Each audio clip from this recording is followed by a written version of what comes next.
Greetings, everyone. This is Rock and Roll Spotcommission with the Weekly Comic Book Roundup. We've got a fairly large size haul this week, and well, like last week, my work schedule was a little messed up, so we're getting an early start. Also, well, with the holiday weekend, I also want to get an early start on things, just so that we be done sooner and hopefully get to spend more time with my family. So, our first video, we will be looking at Star Wars Revelations. I believe this is the second Star Wars Revelations one-shot. That said, Star Wars Revelations is a seemingly annual one-shot that Marvel puts out at the end of the year. Basically, kind of a hey, here's what we're working towards with the Star Wars books for the coming year.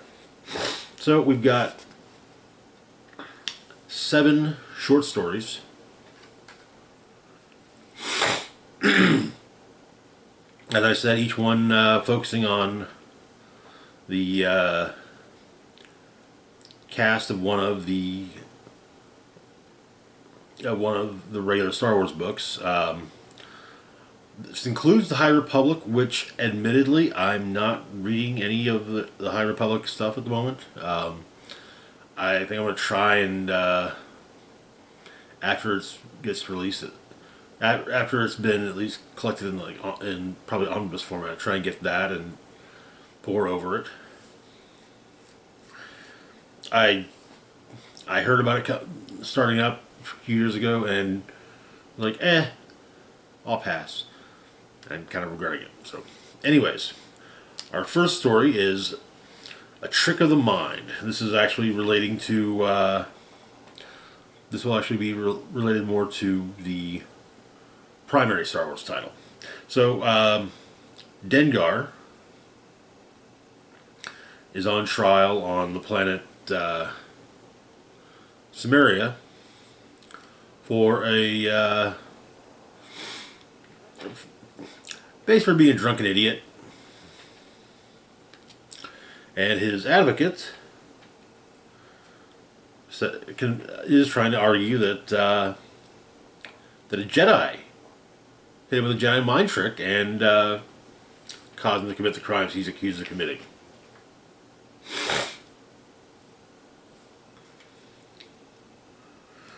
However, the judge says that the official stance of the Empire is that there are no more Jedi. The Jedi Order and the Jedi themselves no longer exist, so the defense doesn't hold. Dengar is sentenced to 6 months hard labor in the planet's Orgonium mines. Dengar's not too happy with the verdict. He's rather mad at his advocate. She does explain that Dengar's case required out-of-the-box thinking, and, well, that's what she got. But as Dengar is being led away for his sentence, Dengar's former advocate, now former advocate, Sally Giorgio, advocate at large, receives a call from Lando Calrissian, calling in the favor that she owes him. He's in a tight spot. After all, he's been accused of betraying the rebellion. So, and it is to be tried. And it says, seeing as how she just became available, well,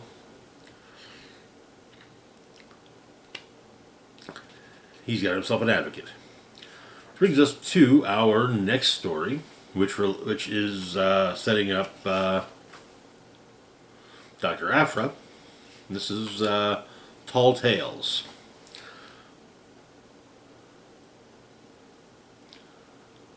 At the Bounty Hunters Guild Social Club, a bunch of hunters, including Dengar, are sharing drinks and telling tales. Among those present are Just Lucky and Ariel Yu, who remarked that the story that Dengar told is Like, it's mostly just like all of Dengar's tales. How exactly is it put? Half truth and half hot air. Meanwhile, one of the hunters, Rasslin Grace, tells a tale of their greatest hunt. A pair of this apparently involved a fight against a giant Nexu. But a pair of Cathar twins bragging about being the only people to fleece Jabba the Hutt and get away with it.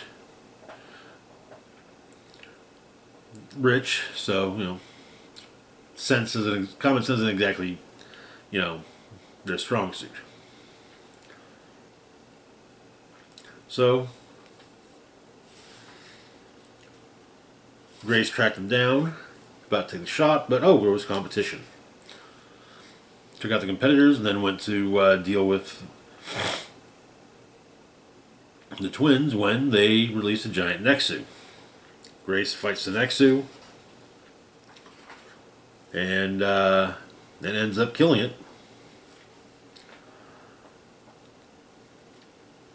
The twins offer their earrings, which were priceless heirlooms.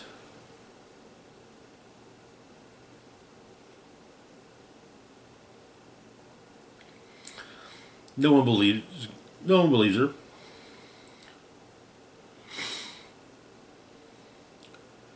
But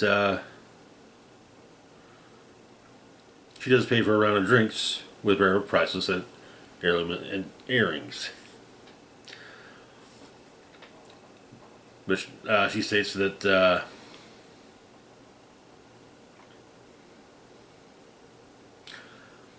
with her, the bounty itself doesn't matter. All she cares about is the hunt. She'd be killing her way through the galaxy anyway. Bounty hunting is a convenient way to get paid for something she'd do for free. So the secret is that every hunt is her greatest. And now she's looking forward to her next hunt, Dr. Aphra. And our next story is Stolen Hope, starring Jango Fett. This story takes place in the Smuggler's District of Nar Shaddaa.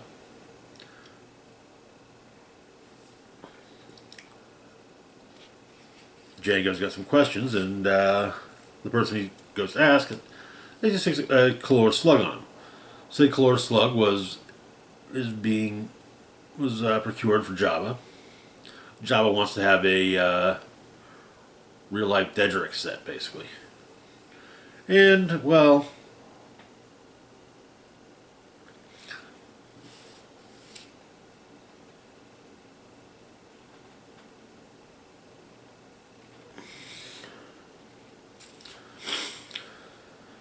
This acquirer of interesting items and creatures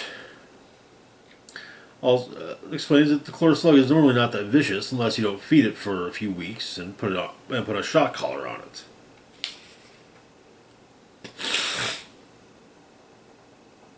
However, Jango manages to take down the slug, and apparently he's looking for the Hope of Glianselm. Very valuable item. Nobody can move something like that through the Hutt sector without this particular person knowing about it. But he wasn't going to. Apparently, going to risk it for it. Every Republic Judicial, every Jedi is looking for the work. So, whoever stole it, the statue has gone to ground.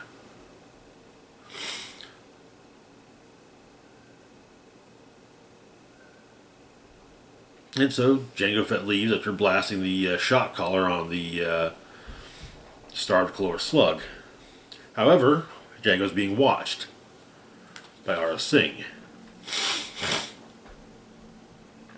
And while she has him in his sights, she's told not to take the shot, and that Jango will lead him to the Hope of Glianselm, then she can kill him. Now, see, we're getting a Jango Fett series this year. Cool. Really, I'm stoked about that. Bounty Hunters, after all, is coming to an end. Also, this was written by the writer of Bounty Hunters, so I'm guessing that the Jango Fett series will be written by the same writer. The next story, focusing on Mace Windu, Showdown in Ocean's Deep. So next year we are getting a Mace Windu miniseries. This opens on a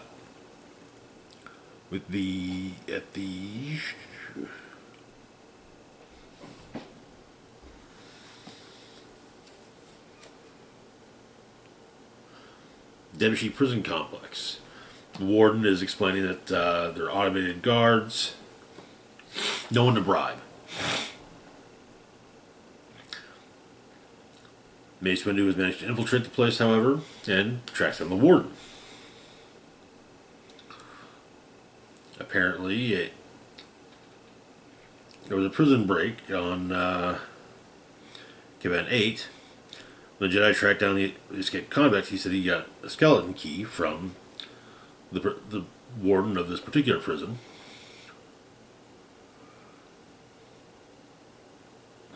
And, well, he wants Mace. The whole plan is to stop the warden from continuing to sell them. Of course, the warden has his own defenses. He says he's just as much a prisoner in the prison as the inmates.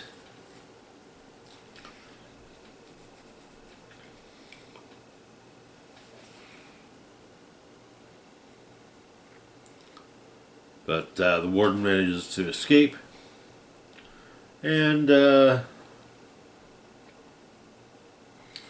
also opens the emergency aqua lock, expelling Master Windu into the ocean. That is where the story ends, though it'll be picked up in February, I believe. Yes. Next up, Tool of the Empire. This is setting up Darth Vader's run for the year. On Mustafar, one of the various droids is looking at the remains of a dark trooper that was sent against the Emperor, or sent against Vader by the Emperor. Apparently, it's supposed to be one that couldn't be done, except, well, it was done by the Emperor. No, even by the command of the Emperor, it should have been done. But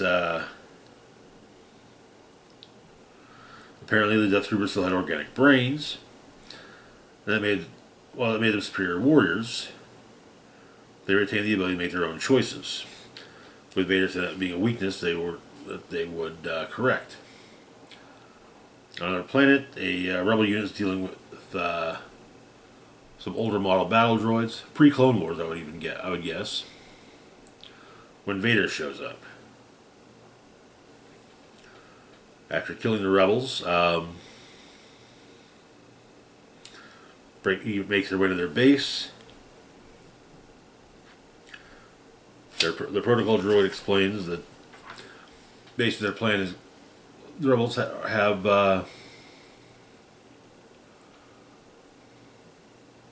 battle droids, and they're going to basically have those the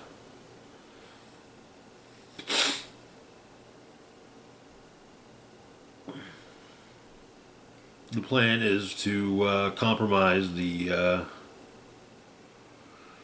droids, implanting the cyborgs with Imperial droid cognitive units, so that Imperial droids were running the cyborg bodies. The Rebel Protocol droid states that the cyborgs would be conscious for the implants to work, but trapped within their own bodies. The Protocol unit states that will be actual horror for the cyborgs. That it's much simpler to be a droid. Wipe your memory banks, reprogram, it's all the same. But a creature of the flesh, mangled, nearly killed in battle, having the most vital parts of your body replaced by machinery, only to find yourself the tool of your enemy. Which, of course, leads to Vader using his lightsaber to disassemble the protocol droid. That's where that story ends. Our High Republic story is called All the Republic.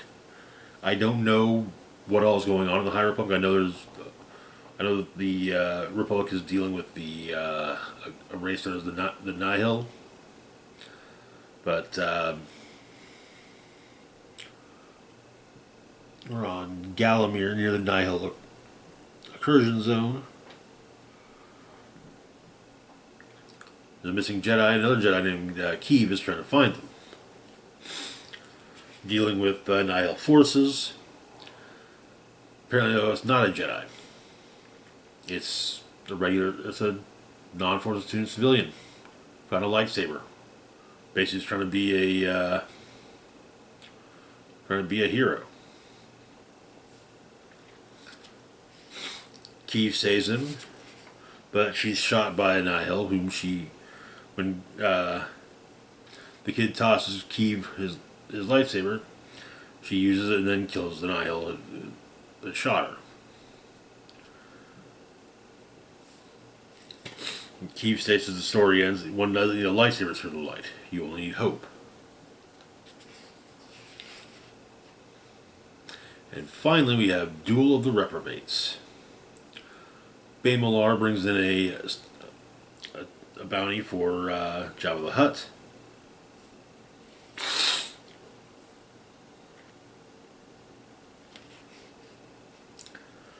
But the bounty manages to convince Bain Malar to negotiate. And so, Rinduel ended up being Jabba, as he puts it, top of the tent. Tougher than Bib Fortuna, more subtle than Boba Fett. That's not a high bar, the last one. Actually, I don't think either of those are high bars. Going from system to system doing the work that Jabba doesn't entrust to anyone else.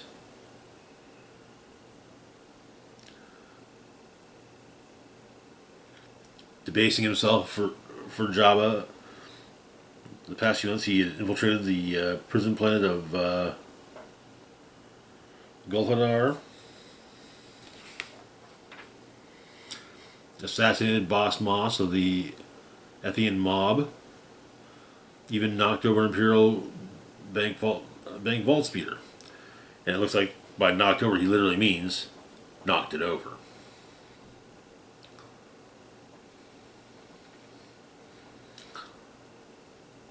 Though he's working off his debt to Jabba, and he figures with all he's done for Jabba, maybe a little extra that debt could be knocked off. Though the reward for his services is internal organs not being removed.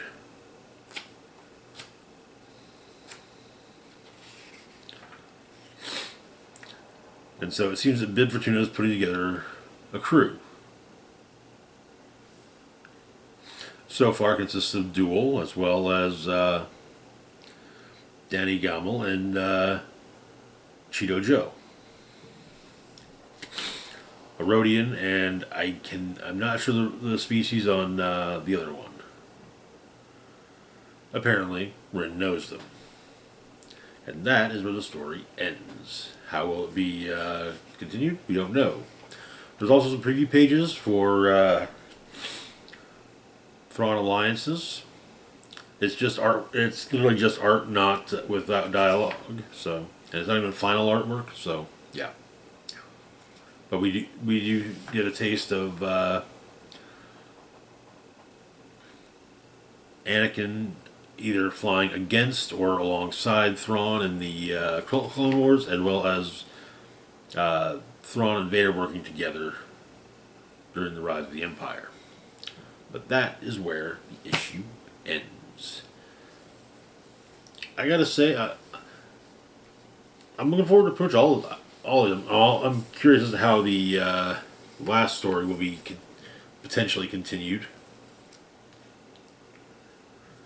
To be fair, not looking forward to the trial of Lando Calrissian as much, just because we know how it ends. He'll be found not guilty and somehow manage to even get himself promoted up to general before the Battle of Endor. So, yeah. But anyways, that's gonna do it for now. I go as far as to say, let me know. Let me know which of these stories sounds most interesting to you in the comments below. And as always, feel free to like, share, and subscribe. Links to my Facebook, Twitter, Mastodon, Patreon, and PayPal can be found in the description box down below. This is Rock and Roll Spock signing off saying, live long, rock hard, and happy holidays.